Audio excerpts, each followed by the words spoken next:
She had packed everything she owned into one bag, and she still wasn't sure why she'd come. That wasn't true. She knew exactly why. The letter from her aunt had said there was a position, live-in teacher for 2 children on a cattle ranch outside Harlan, Montana. Room, board, a small wage. No experience required, just patience and a willingness to be somewhere quiet for a while. Nora Sutherland had read that line 3 times. Somewhere quiet. Like quiet was a thing a person could travel toward. Like if she got far enough from Cincinnati, from the apartment she'd shared with Davis for 4 years, from the drawer she still hadn't opened because his watch was in it. Like if she got far enough from all of that, the noise inside her head might finally stop. She hadn't told anyone she was going except her aunt, who had arranged it, and her neighbor Mrs. Feld, who had watered her plants until Nora remembered she didn't have plants anymore. Davis had taken them. He'd taken a lot of things. The bus from Billings had let her off at a gas station that also sold hunting licenses and jerky, and the man who was supposed to pick her up was 40 minutes late. She stood on the gravel with her one bag and watched a hawk circle something she couldn't see in the tall grass, and she thought, if no one comes, I have nowhere to go. The thought didn't frighten her the way it should have.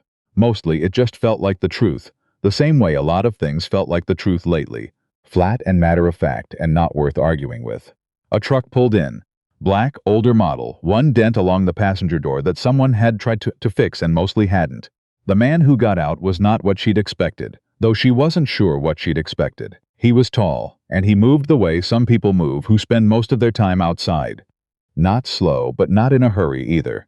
Like every step was already decided before he took it. He had dark hair starting to go gray at the temples, and a face that looked like it had thought hard about a lot of things and come to conclusions it wasn't going to share. He looked at her bag, then at her. "Miss Sutherland," he said. "Yes, Cade Webb."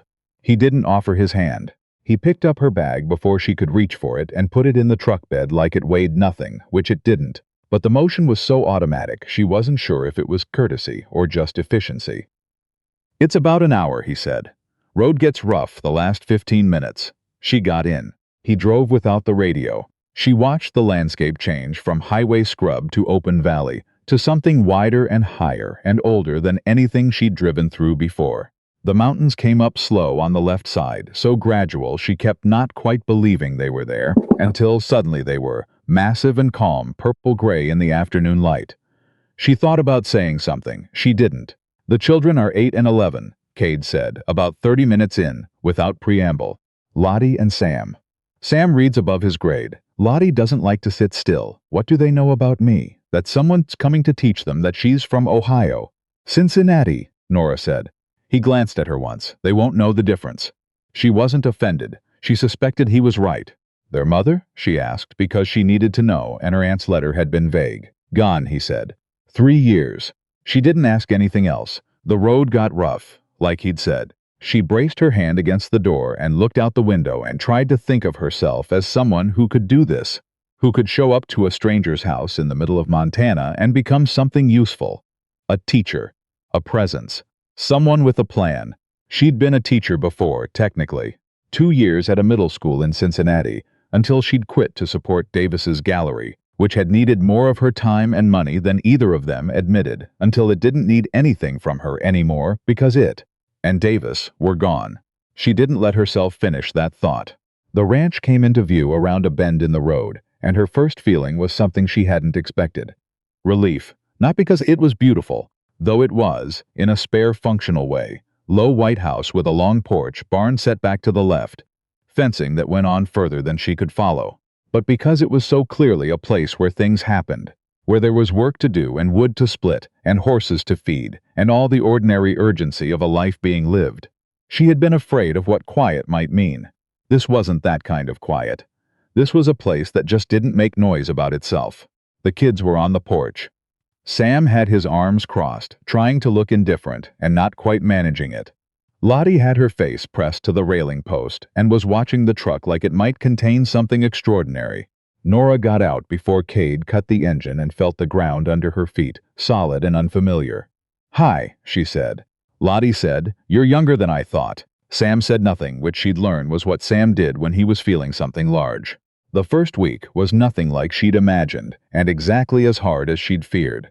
Not because the children were difficult, They were, in the way children always are when they're testing whether a new person is going to stay, whether it's worth the risk of getting used to them. But she'd taught before. She knew how to wait. What she didn't know how to do anymore was sleep in an unfamiliar room without lying awake, cataloging everything she'd done wrong in the last 4 years. Every place where she should have seen it coming and hadn't. Every version of herself she'd abandoned without noticing.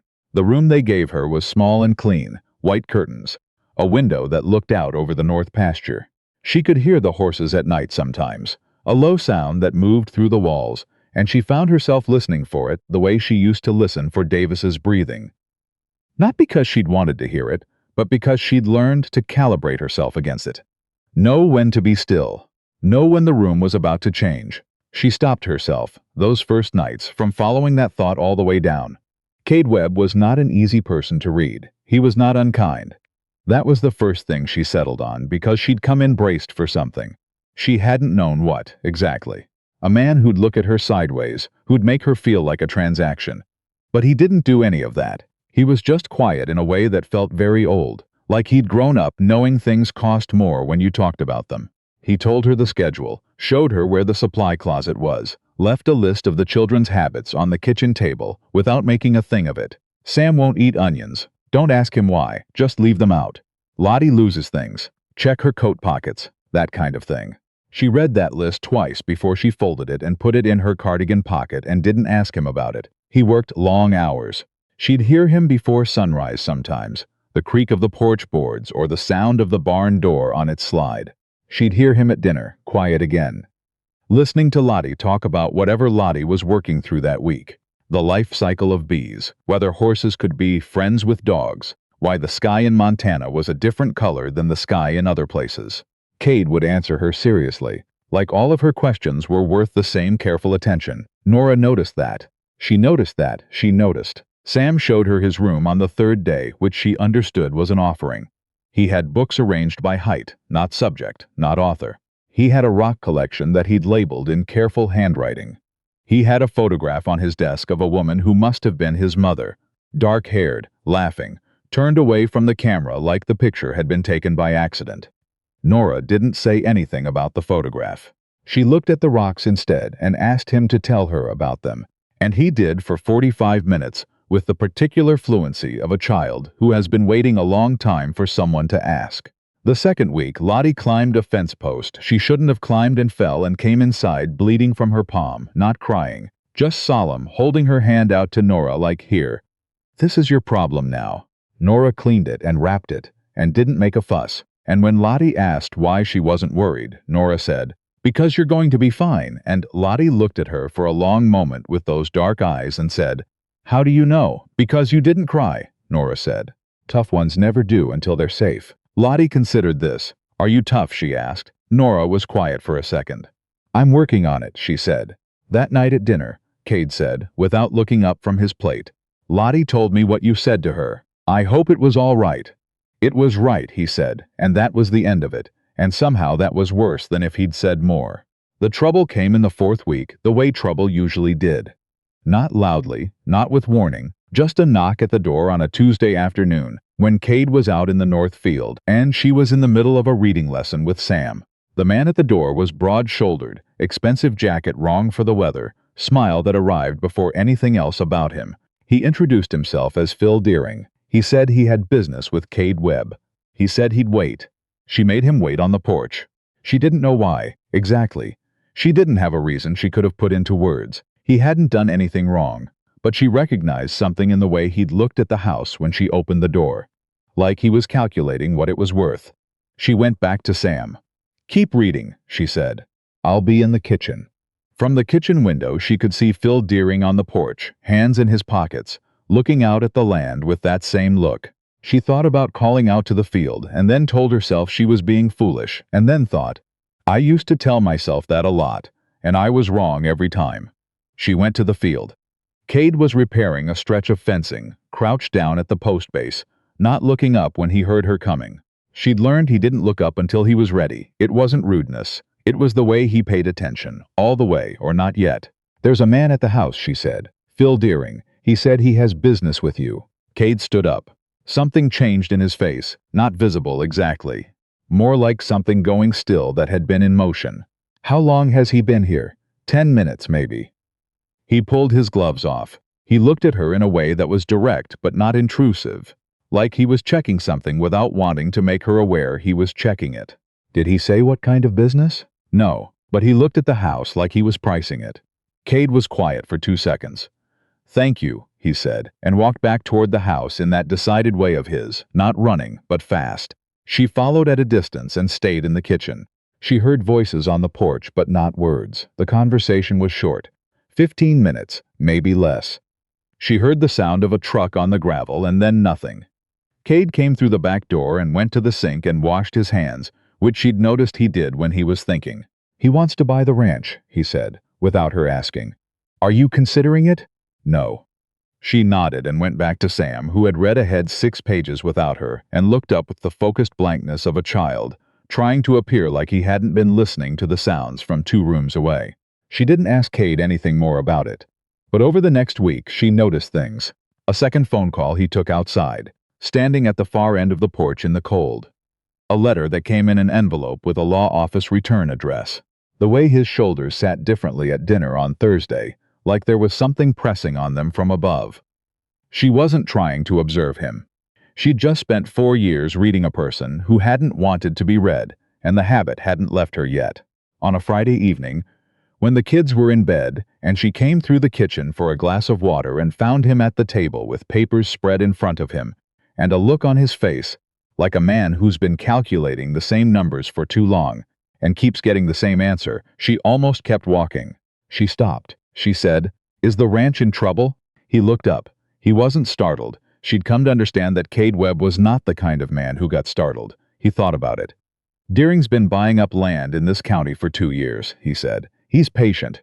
He makes things difficult until people decide it's easier to sell." "What kind of difficult?" "The usual kinds." He paused. "Water rights, access roads, supply agreements. Can he?"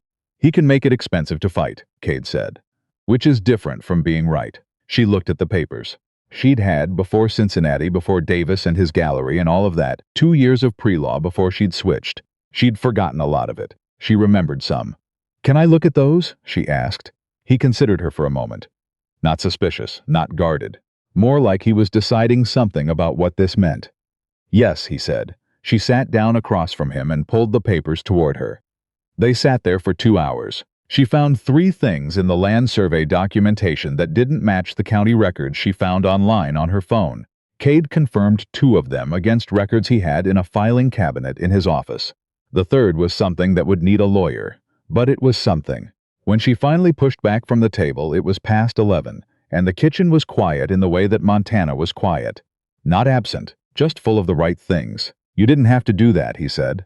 "I know," she said. She got up to go, and she was in the doorway when he said, "Nora." She stopped. He wasn't looking at her. He was looking at the papers. "I'm glad you're here," he said. Just that. She held on to the doorframe for a moment. "Good night, Cade," she said, and went to her room and sat on the edge of the bed, in the dark for a long time, not thinking about Davis, not thinking about Cincinnati, not cataloging her mistakes. Just sitting there. Just there. It was Sam who said it first, because Sam was 11. And sometimes the truest things came from 11-year-olds who hadn't yet learned to talk around what they meant. He said it on a Sunday morning when she was sitting on the porch steps with her coffee, and he came and sat beside her and they watched a hawk. The same kind of hawk she'd seen that first day, or another one, she couldn't tell, working the tree line to the south. "My dad isn't mean," Sam said, out of nowhere. "I know," Nora said. "He just doesn't know how to say things." He was quiet for a moment. He used to say more. Before. She didn't ask before what. She knew before what. "Some people," Nora said carefully, "learn to say things a different way, not with words." Sam thought about this. "Like fixing fence?" She almost smiled. "Yes, like that. Like making sure the road to the bus stop doesn't get icy before we have to walk it." "Yes, like putting a new lock on the teaching room door because he noticed the old one stuck." She hadn't noticed that. She thought about it now, how one morning, maybe 3 weeks in, the door had opened cleanly when it never had before. She'd assumed it was the weather, the wood, some natural shift. She hadn't thought, "Someone fixed this." "Yes," she said. "Like that?" Sam nodded slowly, satisfied. He got up and went inside for breakfast. And Nora sat there a while longer, with her coffee going cold in her hands, thinking about the stuck door and the list on the kitchen table, and the way he'd said, "I'm glad you're here," while looking somewhere else. And she thought, "You almost missed it. You were looking at the wrong thing. You were waiting for the kind of person who announces himself. And you nearly missed the kind who just quietly makes things better." She thought about Davis, who had announced himself constantly, who had been so loud about what he was and wasn't, who had taken up all the air in every room, and left her in the corners learning to be small. She thought about how she'd called that love, how she'd arranged herself around it, like it was a fact of nature, like the weather, like the hawk circling in that big Montana sky. She didn't want to be small anymore. She didn't know what she wanted instead. But sitting on those porch steps in the May morning with the coffee gone cold, she thought maybe she was close enough to the answer that it was worth being patient for. The Deering situation got worse before Cade resolved it, which was its own kind of lesson. A letter came in the second month that was clearly designed to frighten. It cited 3 statutes Nora looked up and found only vaguely applicable. It suggested the property's eastern access road might be subject to a right-of-way claim Deering's company was filing. It was written in the particular language of men who know that most people, when they see that kind of language, simply give up. She was there when Cade read it. She saw his face do that thing it did, going quiet and still, everything running under the surface where it didn't show. She said, "The right-of-way claim won't hold." He looked up. "That road has been in continuous use for more than 20 years, she said. "That meets the prescriptive easement threshold in Montana. They know that. This letter is a bluff." He set the letter down. "My first college major was pre-law," she said. "I switched, but I retained things." He was quiet for a long moment. Then he said, "I know a lawyer in Billings. I've been avoiding calling him because of the cost." "Call him," she said. "The claim is weak. He'll know that in 20 minutes. It won't cost much to confirm." He called. It didn't. They didn't hear from Deering again after the lawyer sent a single letter in response. She would never know if that was what she'd said, or the lawyer, or just the timing. But Cade looked at her differently after that. Not with gratitude, exactly. More like recognition. Like he'd been trying to figure out what kind of person she was, and something had just become clear. She understood that look. She was starting to know what kind of person she was, too. She hadn't been sure for a long time. The last morning before everything shifted happened this way. She woke early and went to the kitchen, and he was already there, which wasn't unusual. What was unusual was that he'd made 2 cups of coffee, and one of them was sitting at her side of the table. Her side of the table. She hadn't known she had a side. She sat down. She wrapped her hands around the mug. He was looking out the window at the north pasture, that far-away focus he had when he was thinking. And for a while they just sat like that, the 2 of them, in the good quiet that had nothing uncomfortable in it. "Lottie asked me yesterday," he said, eventually, "if you were going to stay." Her heart did something she hadn't expected. "What did you tell her?" "That I hoped so." He looked at his coffee. "That it wasn't something I could decide for you."